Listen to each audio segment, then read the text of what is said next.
الحمد لله نحمده ونستعينه ونستغفره ونؤمن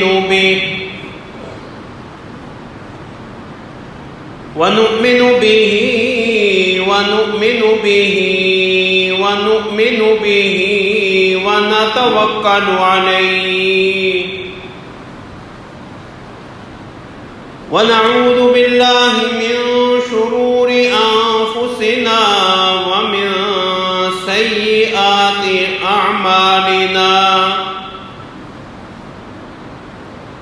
من يهده الله فلا مضل له ومن يضلل فلا هادي له ونشهد أن لا إله إلا الله وحده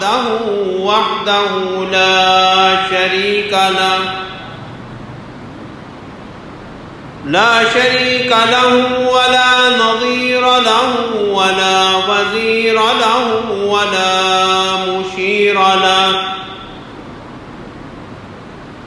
ولا مثل له ولا مثال له ولا مثيل له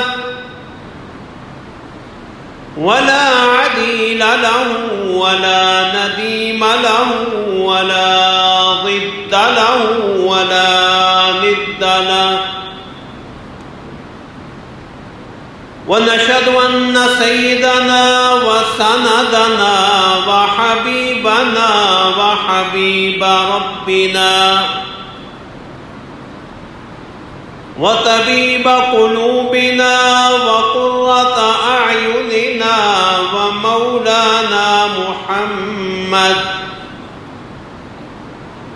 ومولانا محمدا عبده ورسوله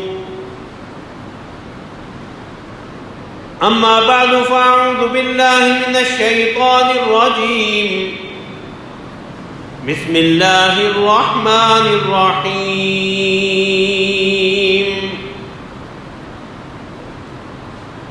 اليوم أكملت لكم دينكم وأتممت عليكم نعمتي ورضيت لكم الإسلام دينا وقال الله تبارك وتعالى في مقام آخر فأعوذ بالله من الشيطان الرجيم هو الذي أرسل رسوله بالهدى ودين الحق ليظهره على الدين كله ولو كره المشركون صدق الله العظيم وصدق رسوله النبي الكريم ونحن على ذلك من الشاهدين والشاكرين والحمد لله رب العالمين اللهم صل على محمد وعلى آل محمد كما صليت على إبراهيم وعلى آل إبراهيم إنك حميد مجيد اللهم بارك على محمد وعلى آل محمد كما باركت على إبراهيم وعلى آل إبراهيم إنك حميد مجيد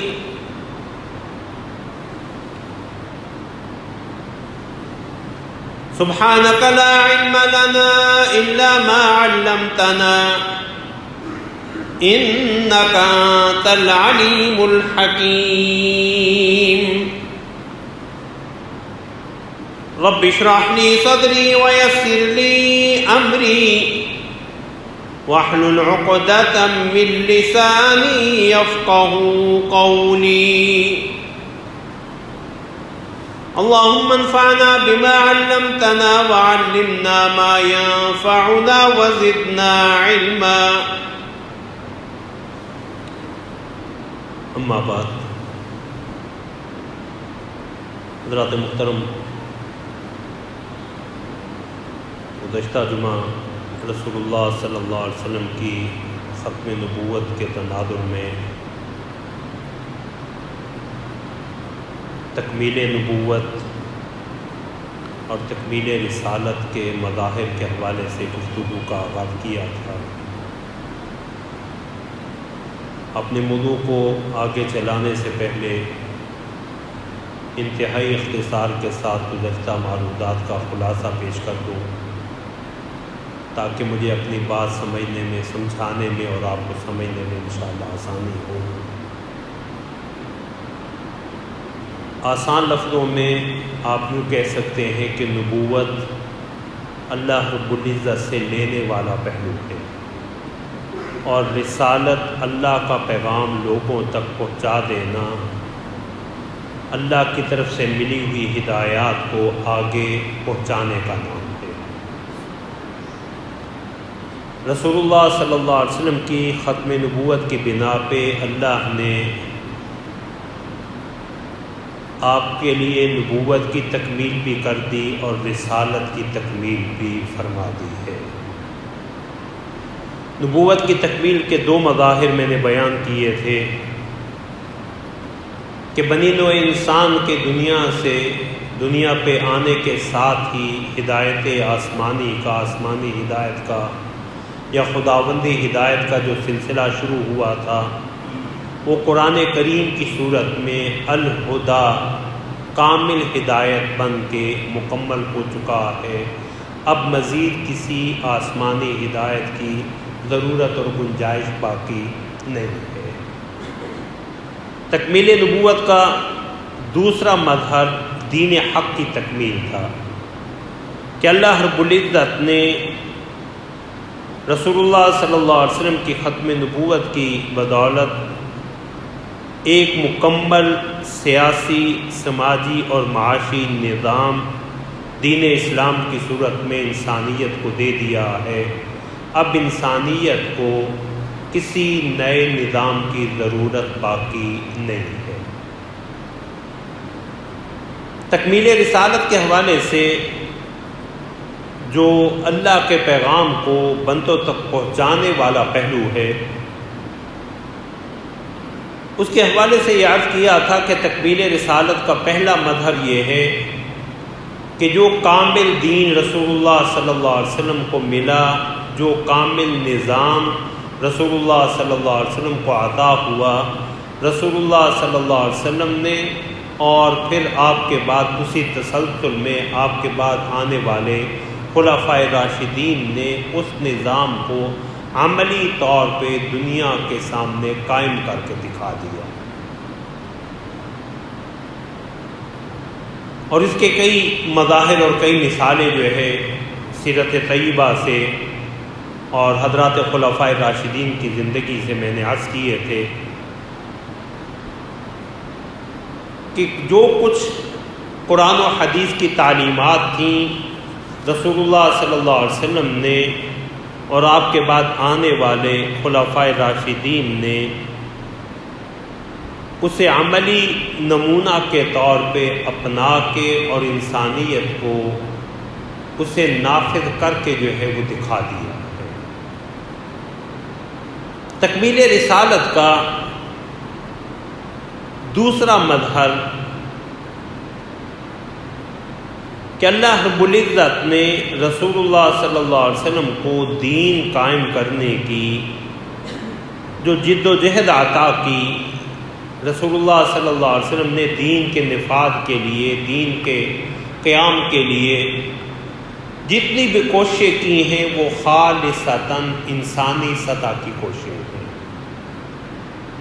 ان میں معجزات کا عمل دخل نہ ہونے کے برابر ہے۔ رسول اللہ صلی اللہ علیہ وسلم کو آپ کی نبوت اور رسالت کی تائید کے لیے، تصدیق کے لیے معجزات عطا کیے گئے،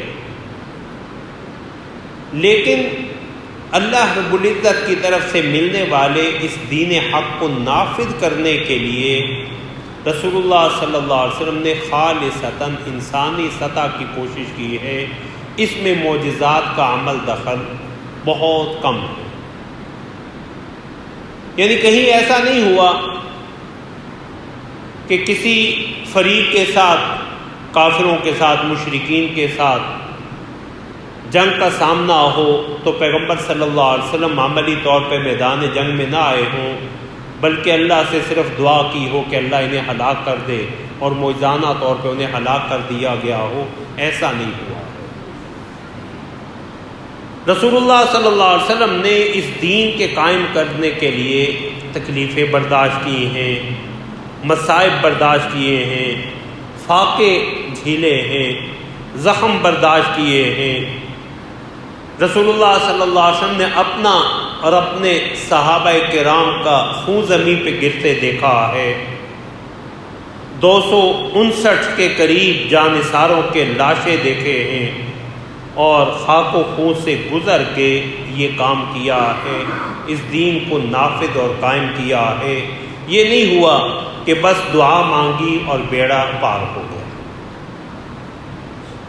رسول اللہ صلی اللہ علیہ وسلم کی مکی زندگی کا اگر ہم جائزہ لیں تو شیب ابی طالب میں گزارے گئے 3 سالوں کو ذرا تصور میں لائیے۔ جب رسول اللہ صلی اللہ علیہ وسلم اور آپ کے رفقائے کار کا مکمل معاشرتی بائیکاٹ، اور نوبت یہاں تک پہنچی ہے کہ بھوک مٹانے کے لیے چمڑے کے خشک جو ہے وہ ٹکڑے بھی چوسنا پڑے یا اسے پانی میں ڈال کے جو ہے نرم کر کے اسے چبانا پڑا تاکہ بھوک کی شدت میں کچھ کمی لائی جا سکے۔ رسول اللہ صلی اللہ علیہ وسلم کی زندگی کا ایک اور اہم واقعہ، اس کی دلیل واقعہ طائف ہے کہ رسول اللہ صلی اللہ علیہ وسلم مکہ مکرمہ کے سرداروں سے مایوس ہو کے طائف گئے، اور طائف میں رسول اللہ صلی اللہ علیہ وسلم کے ساتھ جو سلوک روا رکھا گیا، وہ شخصیت جو امام المرسلین ہیں، سید الانبیاء ہیں، خاتم الانبیاء ہیں، ان کے ساتھ یہ سلوک یہ در حقیقت امت کے لیے سبق اور امت کی تربیت تھا کہ سیدہ عائشہ رضی اللہ تعالی عنہ نے ایک دفعہ رسول اللہ صلی اللہ علیہ وسلم سے دریافت کیا کہ رسول اللہ، غزوہ احد کا دن جو ہے وہ آپ کی زندگی میں شاید سخت ترین دن ہے۔ تو رسول اللہ صلی اللہ علیہ وسلم نے فرمایا، نہیں عائشہ، طائف کا دن جو ہے وہ اس سے بھی کہیں زیادہ سخت تھا۔ اب ذرا تصور کیجئے کہ دنیا کی محبوب ترین شخصیت، جو اللہ کی محبوب ترین شخصیت ہے، اللہ کے بعد کائنات کی بزرگ ترین عظیم ترین شخصیت، انہیں معاذ اللہ یہ طعنہ دیا جاتا ہے کہ نبی اور رسول بنانے کے لیے اللہ کو آپ کے سوا اور کوئی نہیں ملا تھا۔ لولا نزل هذا القرآن على رجل من القريتين عظیم، انہوں نے عظمت کے جو خود ساختہ اصول تھے ان کو سامنے رکھتے ہوئے کہا کہ اللہ نے یہ قرآن طائف اور مکہ کی 2 بستیوں میں سے کسی عظیم بڑے آدمی کو عطا کیوں نہیں کیا؟ رسول اللہ صلی اللہ علیہ وسلم کو صرف جھٹلایا نہیں گیا، اوباش نوجوانوں کو آپ کے پیچھے لگا دیا گیا۔ رسول اللہ صلی اللہ علیہ وسلم کا وجود مبارک لہو لہاں ہے، اور جوتے جو ہے وہ پاؤں جوتوں میں جمع ہونے والے خون کے ساتھ چپکے ہوئے ہیں۔ ایسی حالت میں بھی پیغمبر صلی اللہ علیہ وسلم اللہ کے حضور دعا کرتے ہیں، اللہم الیک اشکو ضعف قوتی وقلت حیلتی وہوانی علی الناس، اللہ میں اپنی بے بسی، اپنے تدبیروں کے کم ہونے اور لوگوں کے ہاں اپنے اس رویے اور جو سلوک اور برتاؤ انہوں نے میرے ساتھ روا رکھا ہے، اس کا شکوہ میں صرف تیرے دربار میں ہی کرتا ہوں۔ الی من تکلنی، اللہ مجھے کس کے حوالے کر رہا ہے؟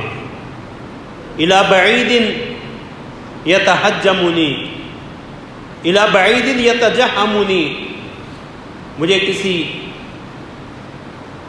پرائے کے حوالے کر رہا ہے جو کسی وقت بھی مجھ پہ حملہ آور ہو۔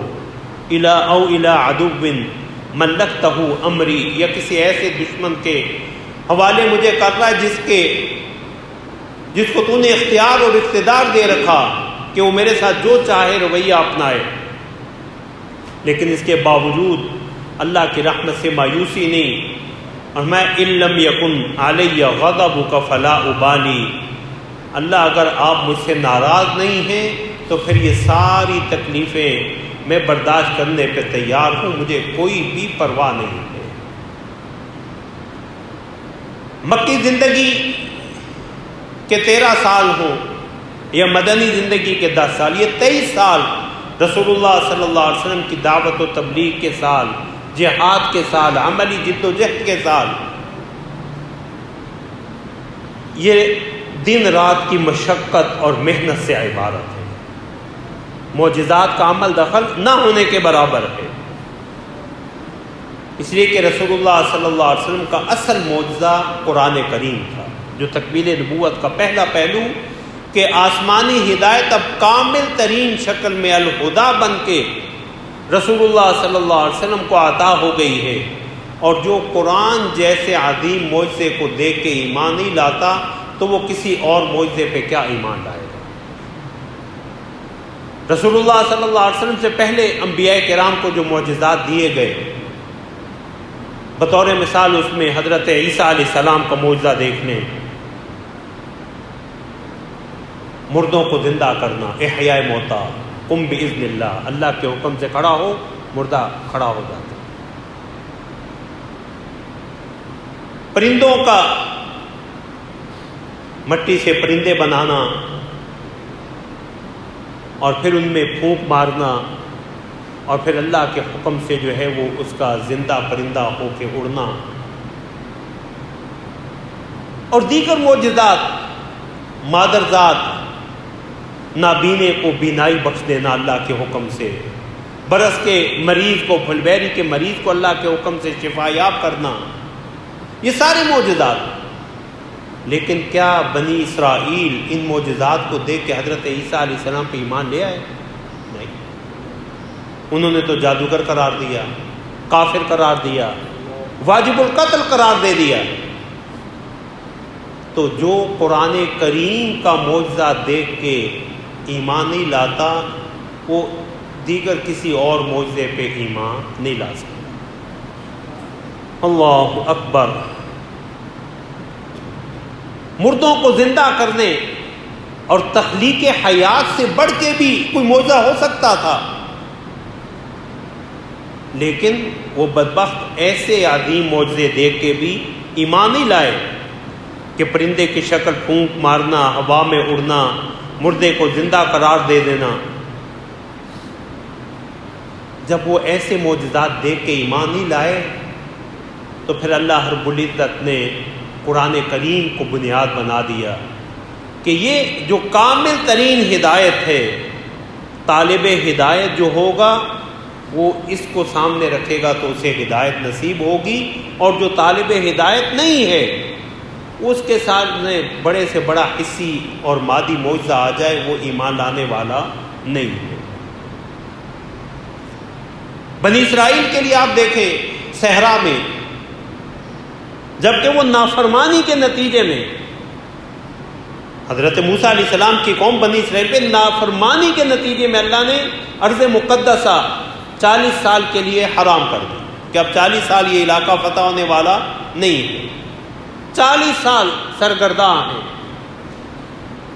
لیکن نافرمانی کے نتیجے میں ملنے والی سزا کے باوجود وَذَلَّلْنَا عَلَيْكُمُ الْغَمَامَ، اللہ نے بادلوں کا سایہ بھی تان دیا، وَأَنزَلْنَا عَلَيْكُمُ الْمَنَّ وَالسَّلْوَىٰ، کو محنت مزدوری کھیتی باڑی کی ضرورت بنی، من و سلوہ اللہ نے غذا کے لیے جو ہے وہ اتار دیا.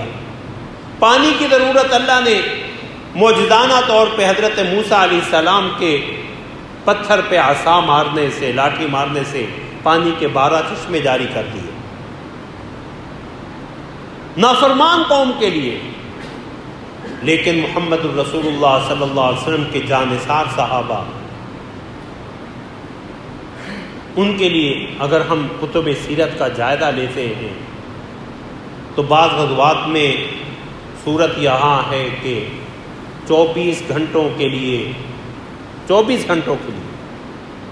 3 مجاہدین کے لیے ایک کھجور بطور راشن دی جاتی، جسے باری باری منہ میں رکھ کے چوستے اور پھر دوسرے کو دے دیتے.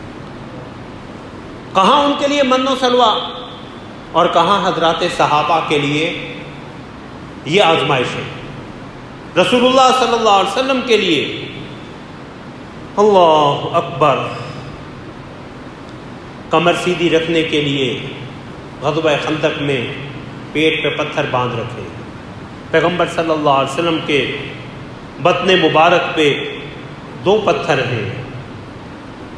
اللہ اکبر. اور رسول اللہ صلی اللہ علیہ وسلم کی اس حدیث کو بھی یاد رکھیں کہ اوذیت فی اللہ ما لم یؤذ احد قبلی، مجھے اللہ کی راہ میں اتنی اذیتیں دی گئیں، اتنی تکلیف پہنچائی گئی کہ مجھ سے پہلے کسی پیغمبر اور رسول کو ایسی اذیتیں نہیں دی گئیں. کبھی تصور کیجئے پیغمبر کی بیٹیوں کو پیغمبر کے گھر آ کے طلاقیں دی گئی ہیں. وہ جس کے رخ انور سے چاند بھی شرماتا ہے، بدبختوں نے اسی رخ انور پہ تھوکنے کی ناپاک کوشش بھی کی.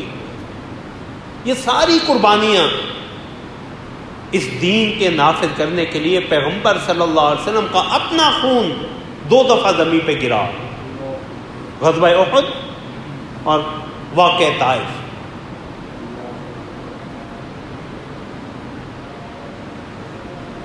یہ سارا ایک سبق ہے ہمارے لیے کہ تکمیل رسالت کا یہ پہلو کہ دین نافذ کیسے ہوگا، قائم کیسے ہوگا، اسی محنت کو اختیار کر کے، اسی راستے کو اختیار کر کے جو محمد الرسول اللہ صلی اللہ علیہ وسلم نے جسے اپنایا اور آپ کے صحابہ نے اپنایا.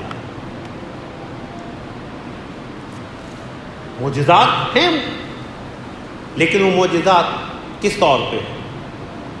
کھانا کم ہے، رسول اللہ صلی اللہ علیہ وسلم کی برکت سے پورے لشکر کو کھانا پورا ہو رہا ہے.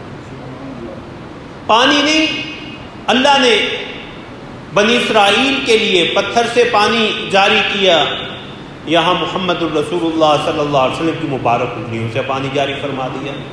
یہ معجزات ہیں جو، لیکن ایسا نہیں ہوا کہ بدر میں اطلاع ملی ہو کہ مشرکین مکہ 1000 کا لشکر لے کے آئے ہیں اور مقابلے میں بے سر و سامانی کے عالم میں 313 ہیں. یہ نہیں ہوا کہ پیغمبر نے دعا کے لیے ہاتھ اٹھائے کہ اللہ انہیں یہی زمین میں دلسا دے، انہیں یہی ہلاک کر دیا جائے. پیغمبر اپنی جمع پونجی لے کے میدان جنگ میں آئے ہیں اور پھر اللہ کے حضور جو ہے مقام ناز میں آ کے کہتے ہیں اللہ یہ میری 13-14 سال کی جمع پونجی ہے، اگر یہ جماعت نہ رہی تو زمین میں تیرا نام لینے والا بھی کوئی باقی نہیں رہے گا.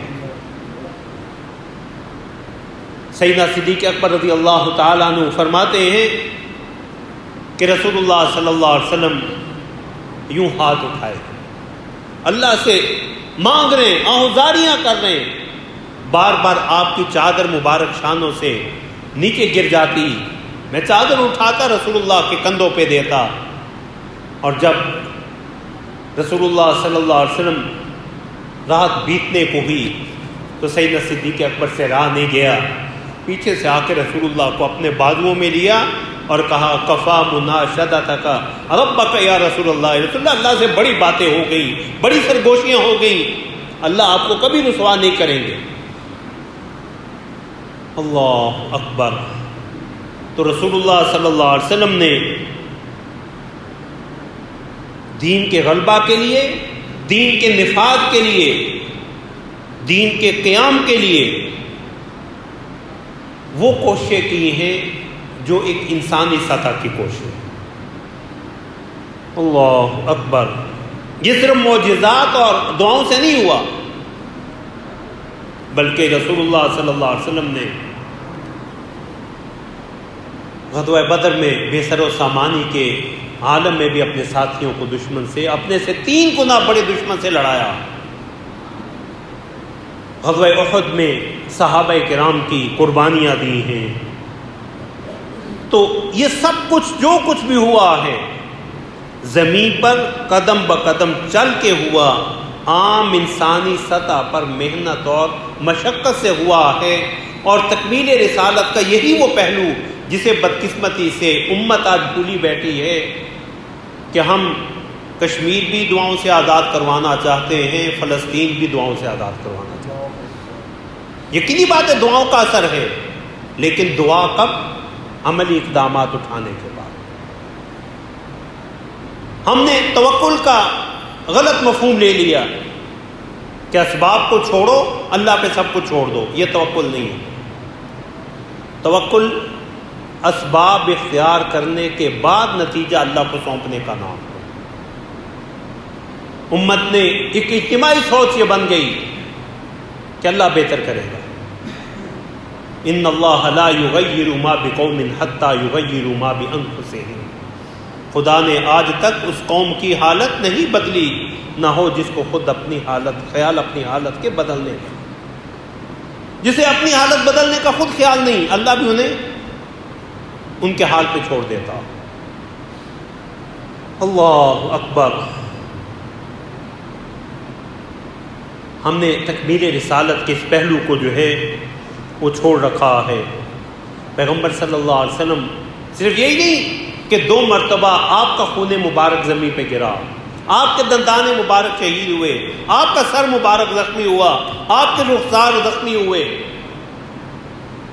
سبق یہ دیا کہ میری خواہش تو یہ ہے کہ میں اللہ کی راہ میں شہید کر دیا جاؤں، پھر زندہ کیا جاؤں، پھر شہید کر دیا جاؤں، پھر زندہ کیا جاؤں، پھر شہید کر دیا جاؤں۔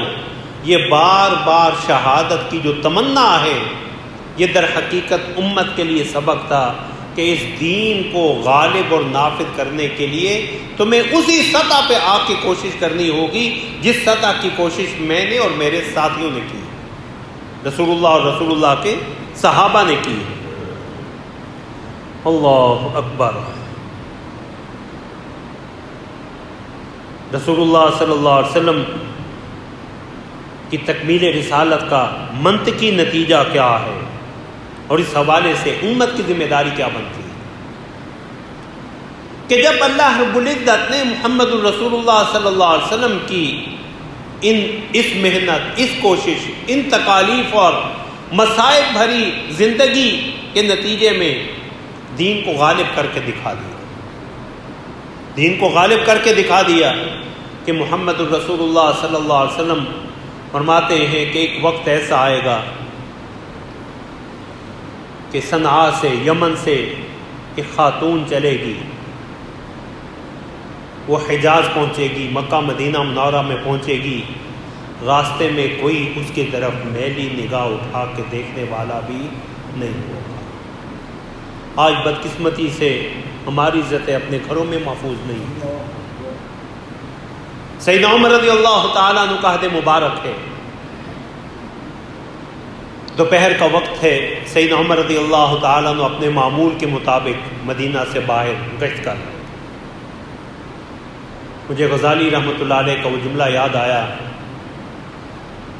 کہ جس قوم کے حکمران جاگا کرتے ہیں وہ قوم چین کی نیند سویا کرتی ہے۔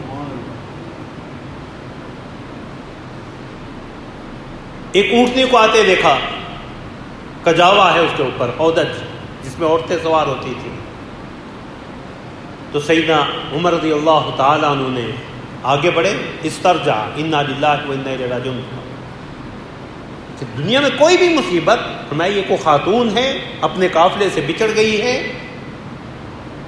تو اسے مدینہ منورہ یا آبادی تک لے جانا چاہیے۔ آگے جا کے اونٹ کی نکیل تھامی تو کجاوے سے آواز آئی، امات عمر، کیا عمر کا انتقال ہو گیا؟ کہنے لگے نہیں، عمر زندہ ہیں۔ پھر کہنے لگی پھر میں اللہ کو گواہ بنا کے کہتی ہوں کہ میری اونٹنی کی نکیل تھامنے والا عمر کے سوا اور کوئی نہیں ہو سکتا۔ میں صنعاء سے چلی ہوں، مکہ مکرمہ سے عمرہ ادا کر کے مدینہ منورہ آئی ہوں، مسجد نبوی اور رسول اللہ کی زیارت کے لیے۔ کسی نے میرا راستہ نہیں روکا، مجھ پہ میلی نظر نہیں ڈالی۔ اگر میری اونٹنی کی نکیل تھامنے والا کوئی ہے تو وہ صرف اور صرف حضرت عمر ہے، ان کے علاوہ اور کوئی نہیں ہو سکتا، اور کسی کی جسارت نہیں ہے۔ اللہ اکبر۔ رسول اللہ صلی اللہ علیہ وسلم کو اللہ نے خاتم النبیین بنایا، رحمت للعالمین بنایا۔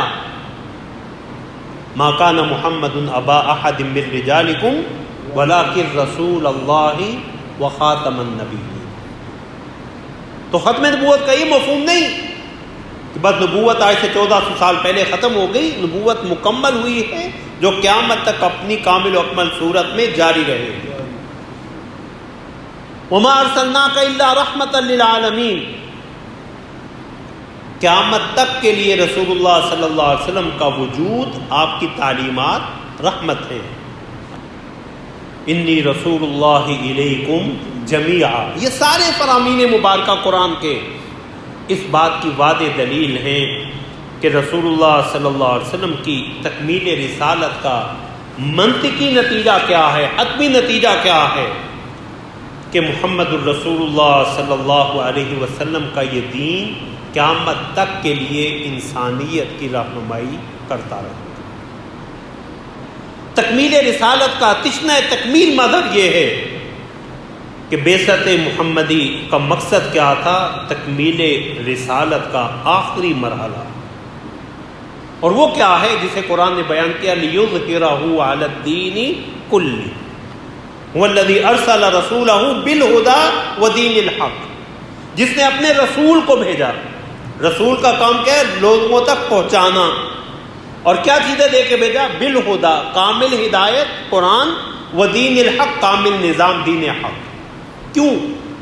لیظہرہ علی الدین کلہ، کہ عملی طور پہ نوع انسانی پہ اللہ کا دین جو ہے وہ غالب آ جائے۔ یہ رسول اللہ صلی اللہ علیہ وسلم کی تکمیل رسالت کا دوسرا پہلو ہے۔ اور رسول اللہ صلی اللہ علیہ وسلم اس حوالے سے بہت سی احادیث مبارکہ میں اس کی پیشن گوئی بھی فرمائی۔ سیدنا ثوبان رضی اللہ تعالیٰ عنہ کی حدیث ہے صحیح مسلم کی، ان اللہ زوالی الارض مشارقها ومغاربها وان امتی سیبلغ ملکها ما زوی لی منها، کہ اللہ رب العزت نے زمین کے مشرق و مغرب میرے لیے سمیٹ کے مجھے دکھا دیا۔ زمین کا مشرق و مغرب اللہ نے سمیٹ کے مجھے دکھا دیے، اور میری امت کا اقتدار، میری امت کی بادشاہت، میری امت کا تسلط، میری امت کی حکومت وہاں تک پہنچے گی جہاں تک اللہ رب العزت نے مجھے یہ زمین کے مشرق و مغرب دکھا دی۔ اب پیغمبر کے فرمان میں کسی قسم کا شک و شبہ کیا ہی نہیں جا سکتا۔ اسی کو رسول اللہ صلی اللہ علیہ وسلم نے حضرت مقداد ابن اسود رضی اللہ تعالیٰ عنہ کی حدیث مسند احمد کی، اس میں رسول اللہ صلی اللہ علیہ وسلم نے فرمایا، لا يبقى على ظهر الارض بيت مدر ولا وبر الا ادخلہ اللہ کلمۃ الاسلام، کہ زمین کے پشت پہ کوئی کچا پکا مکان باقی نہیں رہے گا مگر اللہ وہاں کلمہ اسلام کو داخل کر دیں گے۔ آج دنیا کا کون سا ایسا خطہ ہے جہاں اسلام نہیں پہنچا ہوا؟ تو اللہ رب العزت نے رسول اللہ صلی اللہ علیہ وسلم کی تکمیل رسالت کا یہ پہلو جو رسول اللہ صلی اللہ علیہ وسلم کی ختم نبوت کی بنا پہ اب ہماری ذمہ داری ہے، ہمارا فرض ہے کہ اللہ کے دین کے غلبے اور اس کی اقامت کے لیے کمر کس لے۔ ہر شخص اپنے اپنے دائرہ اختیار میں، اپنی اپنی صلاحیتوں کے مطابق اللہ کے ہاں اس کے لیے جواب دہ ہے۔ اللہ اکبر۔ اور اللہ رب العزت نے اپنے دین کی نصرت کے ساتھ اپنی نصرت کو مشروط کیا۔ ان تنصروا اللہ ینصرکم، تم اللہ کی مدد کرو۔ اللہ کی مدد کیا؟ اللہ کے دین کی مدد۔ تم اس دین کے ساتھ مخلص ہو جاؤ، اللہ تمہاری مدد کرے۔ اللہ اکبر۔ رسول اللہ صلی اللہ علیہ وسلم کے دین کے ساتھ وفاداری، رسول اللہ صلی اللہ علیہ وسلم کے ساتھ وفاداری، اللہ کی نصرت اس کے ساتھ مشروط ہے۔ قل ان صلاتي ونسكي ومحياي ومماتي للہ رب العالمین، میری نماز یا میری بدنی عبادت، ونسكي میری قربانی یا میری مالی عبادات، معاملہ صرف عبادات تک محدود نہیں، ومحیاي ومماتي، میرا جینا مرنا للہ رب العالمین، اللہ رب العالمین کے لیے۔ اب یہاں میں اور آپ اپنے اپنے گریبانوں میں جھانک کے ذرا اپنا محاسبہ کریں، ہمارا جینا مرنا کیا ہے؟ کیا کبھی اللہ کے دین کا غلبہ ہماری زندگی کا محور بنا ہے؟ ہمارا جینا مرنا تو معاذ اللہ ہمیں معاف فرمائے، ناراض نہ ہوں، جانوروں کی طرح کھانا پینا، بس اپنی مادی ضروریات کو پورا کرنا اور دنیا سے چل بسنا۔ ہم نے دین کو صرف چند عبادات میں محدود کر لیا، اور وہ بھی عمومی مزاج ہمارا یہ ہے کہ ہم اللہ پہ احسان کرتے ہیں۔ 2 نمازیں پڑھ لیں تو پھر دعاؤں کی قبولیت جو ہے وہ سمجھتے ہمارا حق بن چکا۔ محمد الرسول اللہ صلی اللہ علیہ وسلم جن کی عبادت، جن کی خدا خوفی، جن کا تقوی، اس کے ساتھ مشابہت، مماثلت کا بھی تصور نہیں کیا جا سکتا۔ پیغمبر صلی اللہ علیہ وسلم کی زندگی میں جو آزمائشیں آئی، ہم تو ذرا سی آزمائش آئی نہیں اور ڈگمگائے نہیں۔ تو دین اسلام کی اقامت کے لیے، اس دین حق کے غلبہ کے لیے ہم نے کوشش وہی کرنی ہے جو محمد الرسول اللہ صلی اللہ علیہ وسلم نے بطور نمونہ امت کو بتلائی۔ کشمیر کے حالات دیکھ لیں، فلسطین کے حالات دیکھ لیں، اور دور نہ جائیں، 14 اگست بھی آنے والا، ہم اپنے ملک کے حالات دیکھیں۔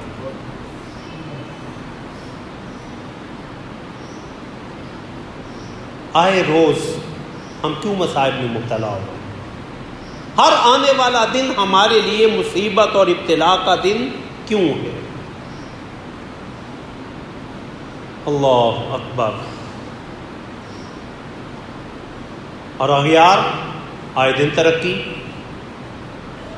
آخر ذہن میں سوال تو یہ اٹھتا ہے نا کہ ہم تو مسلمان ہیں، ہم تو محمد الرسول اللہ کی امت ہیں، کلمہ گو ہیں، پھر ہمارے لیے آزمائشیں کیوں؟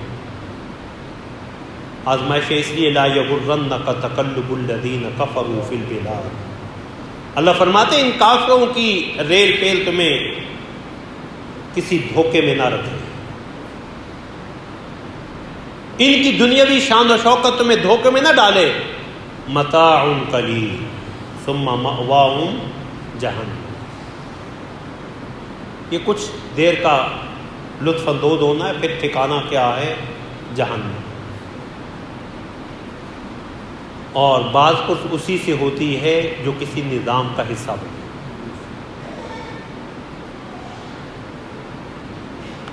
استاد اسی سے حاضری غیر حاضری کا پوچھتا ہے جو طالب علم رجسٹرڈ ہو، جو داخلہ لے لے۔ راگیروں سے نہیں پوچھتا کہ تو آج کلاس میں کیوں نہیں آیا۔ جب ہم نے لا الہ الا اللہ محمد الرسول اللہ پڑھ کے اسلام کی اس کلاس میں داخل ہوئے ہیں، تو پھر جزا اور سزا کا قانون تو لن تجد لسنت اللہ تبدیلا، اللہ کے قوانین جو ہے وہ تبدیل نہیں ہو سکتے۔ حضرات صحابہ کی زندگی میں ہمارے لیے سبق، اللہ اکبر، غزوہ حنین کا واقعہ قرآن نے ذکر کیا، وَيَوْمَ حُنَيْنٍ إِذْ أَعْجَبَتْكُمْ كَثْرَتُكُمْ فَلَمْ تُغْنِ عَنْكُمْ شَيْئًا۔ ذرا حنین کا دن بھی یاد کر لو، جب تمہیں اپنی کثرت پہ ناز آ گیا تھا کہ اب تو ہم ایک عظیم جماعت بن چکے ہیں، اب ہمارا کوئی کچھ بگاڑ نہیں سکتا۔ تو اللہ نے کہا فَلَمْ تُغْنِ عَنْكُمْ شَيْئًا، تمہاری کثرت تمہارے کسی کام نہیں آئی ہے۔ دشمن کا ایسا حملہ ہوا کہ پورا لشکر جو ہے وہ تتر بتر منتشر ہے، اللہ کا سچا نبی میدان میں کھڑا، انا ابن عبد المطلب انا النبی لا کذب، میں عبد المطلب کا بیٹا ہوں، میں نبی ہوں، کوئی جھوٹا دعوے دار نہیں کہ میدان جنگ سے بھاگ جاؤں۔ یہ پیغمبر نے سبق اس وقت بھی دیا۔ آج بدقسمتی سے امت کے پاس نہ وسائل کی کمی ہے، نہ عددی قوت کی کمی ہے۔ کمی جس چیز کی ہے کہ ہمارے اوپر دین سے دوری کی بنا پہ وہن مسلط ہو چکا، جسے رسول اللہ صلی اللہ علیہ وسلم میں یوشک ان تداعی علیکم الامم، کہ ایک وقت ایسا آئے گا کہ اقوام عالم تم پہ اس طرح ٹوٹ پڑے گی کما تداعی الاکلۃ علی القصعۃ، جس طرح کھانا کھانے والے بھوکے جو ہے وہ پیالے پہ ٹوٹتے، کھانے پہ ٹوٹتے ہیں۔ صحابہ نے کہا رسول اللہ کیا ہم اس وقت تھوڑے ہوں گے، ہماری تعداد نہیں ہوگی؟ فرمایا نہیں، تکونون غثاء کغثاء السیل، تعداد تمہاری بہت ہوگی لیکن حیثیت تمہاری سیلاب کے خس و خاشاک سے کہیں زیادہ نہیں، کہ سیلاب کے پانی کے اوپر جو تنکے ان کی کیا حیثیت ہوتی ہے، فرمایا تمہاری حیثیت یہ ہوگی۔ رسول اللہ ایسا کیوں ہوگا؟ اللہ اکبر، فرمایا اللہ رب العزت تم پہ وہن مسلط کر دے۔ وہن کا لفظ معنی ہے کمزوری، کم ہمتی۔ صحابہ نے کہا رسول اللہ یہ وہن ہے کیا؟ اب اس وہن کی صورت میں امت اپنے امراض کی تشخیص کرے۔ میں حب الدنیا و کراہیت الموت، حب الدنیا و کراہیت الموت، دنیا کی محبت اور موت سے فرار، موت سے نفرت۔ تبھی نفرت ہر انسان کو ہے، لیکن موت سے فرار۔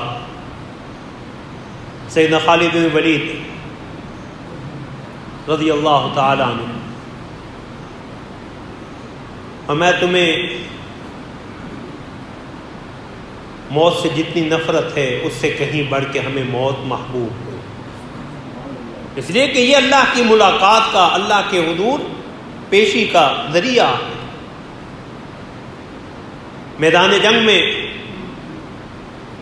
ایک صحابی اور اس وقت کا کافر حملہ کیا، یہ صحابی گرتے ہوئے، شہید ہوتے ہوئے نعرہ بلند کر رہے ہیں، فزت ورب الکعبہ، رب کعبہ کی قسم میں تو کامیاب ہو گیا، رب کعبہ کی قسم میں تو کامیاب ہو گیا۔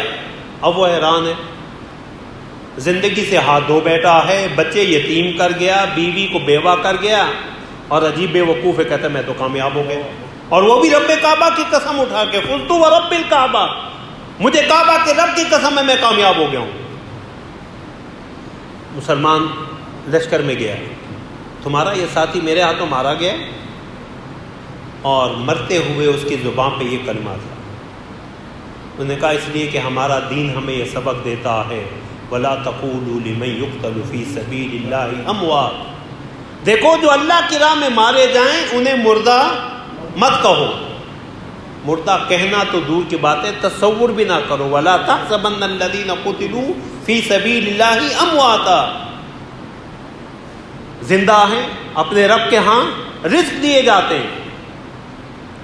اب یہ حیات جاودانی کا حصول امت کو تبھی مل سکتا ہے جب رسول اللہ صلی اللہ علیہ وسلم کے دین کے غلبہ کے لیے ہم اپنی تمام تر توانائیاں صرف کریں۔ میں اور آپ اپنا اپنا محاسبہ کریں۔ محمد الرسول اللہ، امام الانبیاء، خاتم الانبیاء، سید المرسلین، 2 مرتبہ پیغمبر کا خون زمین پہ دین کے لیے گرا۔ میں اور آپ اپنا اپنا بھی محاسبہ کر لیں کہ ہمارا پسینہ بھی کبھی اللہ کے دین کے لیے زمین پہ گرا ہے، اور تمنائیں ہم اللہ سے یہ جو نسبت کا زام ہے اس امت کو یہ لے ڈوبا۔ نسبت بہت بڑی ہے لیکن نسبت کی لاج رکھنا اس سے زیادہ ہے۔ حضرات صحابہ کو بھی یہ نسبت حاصل تھی، لیکن وہ گھروں میں نہیں بیٹھ کے کہ ہم تو محمد الرسول اللہ کے صحابی ہیں، ہمیں تو قرآن نے اولئک هم الراشدون کا سرٹیفکیٹ دے دیا ہے، ہمیں تو قرآن نے رضی اللہ عنہ و رضوا عنہ کا سرٹیفکیٹ دے دیا، اب ہم جو چاہیں۔ حضرت عثمان غزوہ تبوک کے موقع پہ اسلامی لشکر کی اتنی مدد کی کہ رسول اللہ صلی اللہ علیہ وسلم نے خوش ہو کے میں ما ضر ما عمل عثمان بعد اليوم 2 دفعہ یہ ارشاد فرمایا، آج کے بعد عثمان جو مرضی کرتا رہے اس کا کوئی عمل اسے نقصان نہیں پہنچائے گا۔ اتنی بڑی گواہی زبان نبوت سے مل رہی، تو حضرت عثمان نے نمازیں چھوڑ دی تھی،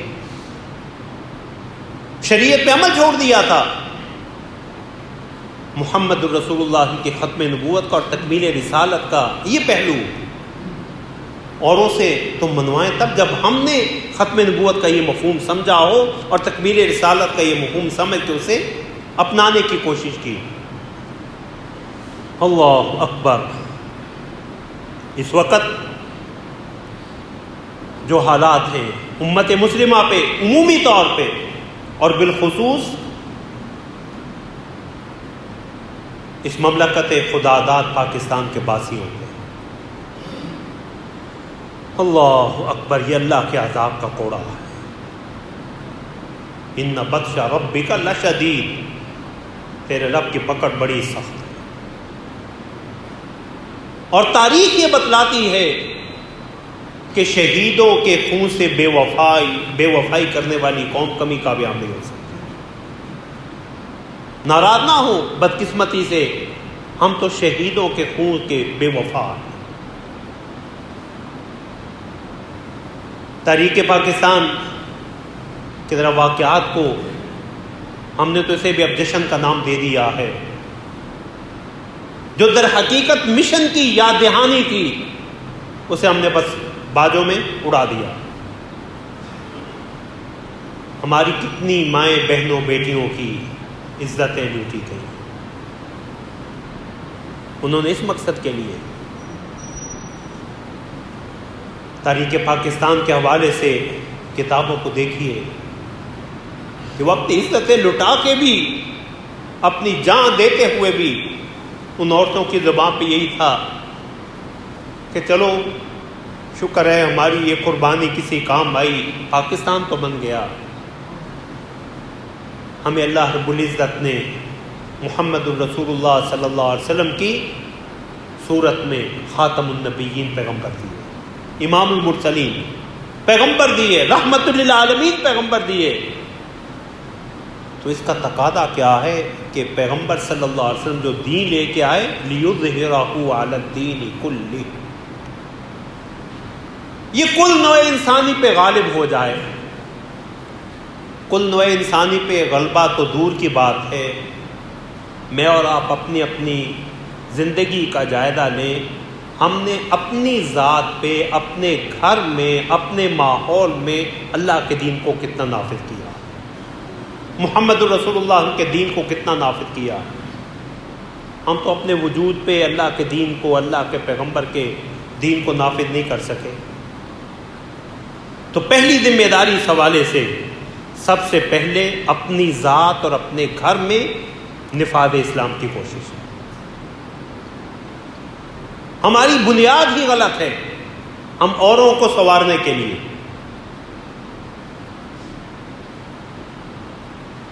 ہم پہلے اوروں کی اصلاح کی ذمہ داری ہے کہ فلاں سنور جائے، فلاں جماعت سنور جائے،